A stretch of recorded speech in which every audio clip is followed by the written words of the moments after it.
Assalamualaikum warahmatullahi wabarakatuh. Perkenalkan, nama saya Dea Rahmadani Effendi dengan NIM 19042050. Pada video kali ini saya akan mempresentasikan materi tentang metode-metode distribusi sampling, uji validitas dan reliabilitas data dalam rangka memenuhi tugas statistika sosial. Ada 4 topik bahasan yang akan saya bahas. Yang pertama yaitu metode dan distribusi sampel, yang kedua cara penarikan sampel, yang ketiga analisis validitas data, yang keempat analisis reliabilitas data. Langsung saja kita masuk pada materi yang pertama yaitu metode dan distribusi sampel. Proses pengambilan sampel yang digunakan dalam penelitian disebut dengan metode sampling. Jadi, metode sampling adalah metode pengambilan sebagian anggota populasi dalam penelitian yang diharapkan bisa mewakili karakteristik populasi. Dalam penelitian dengan menggunakan metode sampel, hal-hal yang harus diperhatikan yaitu yang pertama karakteristik populasi, yang kedua proporsi populasi, yang ketiga penyebaran populasi, dan lain-lainnya.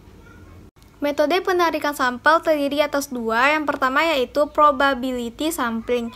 Yang dimaksud dengan probability sampling yaitu metode penarikan sampel yang memberikan kesempatan sama terhadap anggota populasi yang menjadi sampel. Yang kedua yaitu non-probability sampling, yaitu metode yang tidak semua anggota populasi memiliki probabilitas yang sama untuk menjadi sampel. Selanjutnya adalah distribusi sampel. Distribusi sampel adalah distribusi peluang untuk nilai statistik yang diperoleh oleh sampel acak untuk menggambarkan suatu populasi. Distribusi sampel terbagi atas 4, yaitu distribusi sampling rata-rata, yaitu distribusi dari besaran rata-rata yang muncul dari sampel-sampel. Yang kedua, distribusi sampling selisih rata-rata, yaitu distribusi probabilitas yang dapat terjadi dari selisih rata-rata dua sampel yang berbeda berdasarkan pada dua sampel tertentu dari ukuran parameter dan dua populasinya. Yang ketiga yaitu distribusi sampling proporsi, yaitu adalah distribusi dari proporsi yang diperoleh dari semua sampel sama besar yang mungkin dari satu populasi. Dan yang terakhir yaitu distribusi sampling selisih proporsi, adalah distribusi probabilitas yang dapat terjadi dari selisih proporsi dua sampel yang didasarkan pada dua sampel tertentu dengan informasi global dari dua proporsi parameter populasinya. Materi yang kedua yaitu cara penarikan sampel. Terdapat beberapa teknik dalam pengambilan sampel tersebut. Macam-macam teknik pengambilan sampel ini digunakan tergantung dari jenis penelitian yang akan dipilih. Cara penarikan sampel dalam probability sampling yaitu yang pertama, pengambilan sampel acak sederhana atau simple random sampling, yaitu adalah suatu teknik pengambilan sampel yang menggunakan kaidah peluang dalam proses penentuan sampel. Langkah-langkah yang harus dilakukan yang pertama yaitu siapkan kerangka sampel, yang kedua siapkan tabel angka random, yang ketiga menentukan metode pemilihan sampel yang akan digunakan. Metode yang kedua yaitu pengambilan sampel acak sistematis atau systematic random sampling. Systematic random sampling adalah suatu metode pengambilan sampel di mana hanya ada unsur pertama saja dari sampel dipilih secara acak, sedangkan unsur-unsur selanjutnya dipilih secara sistematis menurut pola-pola tertentu. Langkah-langkah yang digunakan dalam metode ini yaitu yang pertama, tentukan populasi dan susunan sampling frame. Yang kedua, menentukan jumlah sampel yang akan diteliti menggunakan pertimbangan metodologis. Yang ketiga, menggunakan K atau kelas interval. Yang keempat, tentukan angka atau nomor awal di antara kelas interval tersebut secara acak.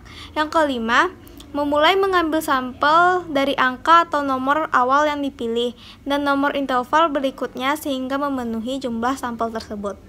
Metode yang ketiga yaitu pengambilan sampel acak atau berstrata atau stratified random sampling, yaitu metode pengambilan sampel yang digunakan pada populasi yang memiliki susunan bertingkat atau yang berlapis-lapis. Langkah-langkah dalam pengambilan sampel ini yang pertama yaitu tentukan populasi dan daftar anggota populasi. Yang kedua, bagi populasi berdasarkan strata yang dikehendaki. Yang ketiga, tentukan jumlah sampel dalam setiap strata. Yang keempat, pilih sampel dari setiap strata secara acak. Metode yang keempat yaitu pengambilan sampel acak berdasarkan area atau cluster random sampling, yaitu adalah salah satu metode pengambilan sampel yang digunakan di mana populasi tidak terdiri dari individu-individu, melainkan terdiri dari kelompok individu atau klaster. Langkah-langkah dalam pengambilan sampel ini, yang pertama, menentukan populasi klaster yang akan diteliti. Yang kedua, menentukan beberapa klaster atau kelompok individu yang akan diambil sebagai sampel. Yang ketiga, memilih klaster sampel secara acak. Dan yang terakhir yaitu teliti setiap individu dalam klaster sampel tersebut. Selanjutnya adalah cara penarikan sampel dalam non-probability sampling. Ada 4 metode. Yang pertama yaitu purposive sampling. Dalam teknik ini, seorang peneliti bisa memberikan penilaian terhadap siapa yang sebaiknya berpartisipasi di dalam sebuah penelitian. Yang kedua, snowball sampling. Snowball sampling adalah metode pengambilan sampel yang peneliti terapkan ketika subjek sulit untuk dilacak. Yang ketiga yaitu accidental sampling. Teknik pengumpulan sampel ini bergantung pada kemudahan akses ke subjek seperti survei pelanggan di mall atau orang yang lewat di jalan yang sibuk. Yang terakhir yaitu kuota sampling. Apabila ingin menggunakan metode kuota sampling, maka seorang peneliti harus menerapkan standar sebelumnya, sehingga ia bisa memilih sampel yang akan digunakan untuk mempresentasikan populasi tersebut. Populasi dari karakteristik yang ada di dalam harus sama dengan populasi karakteristik yang ada. Materi yang ketiga yaitu validitas data. Seperti yang kita ketahui, validitas data adalah suatu kecermatan atau ketepatan suatu alat ukur dalam mengukur sesuatu atau secara khusus mengukur data penelitian. Validitas data sendiri digunakan untuk mengukur benar atau salah mengenai data yang digunakan pada suatu penelitian yang bersifat kuantitatif. Langkah-langkah dalam pengujian validitas data yang pertama yaitu uji kredibilitas atau uji internal.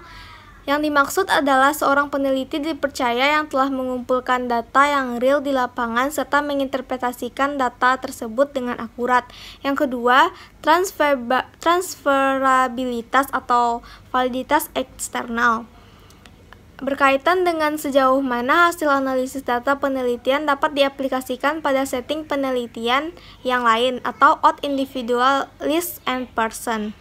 Yang ketiga yaitu dependability. Dalam penelitian kualitatif, uji dependability digunakan dengan cara melakukan audit terhadap keseluruhan proses penelitian. Audit dilakukan oleh auditor atau independen pembimbing. Yang terakhir yaitu conformability. Penelitian dikatakan objektif jika hasil penelitian tersebut telah disepakati oleh banyak orang. Materi yang keempat yaitu analisis reliabilitas data. Reliabilitas adalah indeks yang menunjukkan sejauh mana suatu alat pengukur dapat dipercaya atau diandalkan, sehingga uji reliabilitas dapat digunakan untuk mengetahui konsistensi alat ukur. Apakah alat ukur tetap konsisten jika pengukuran tersebut diulang? Alat ukur dikatakan reliable jika menghasilkan hasil yang sama meskipun dilakukan pengukuran berkali-kali.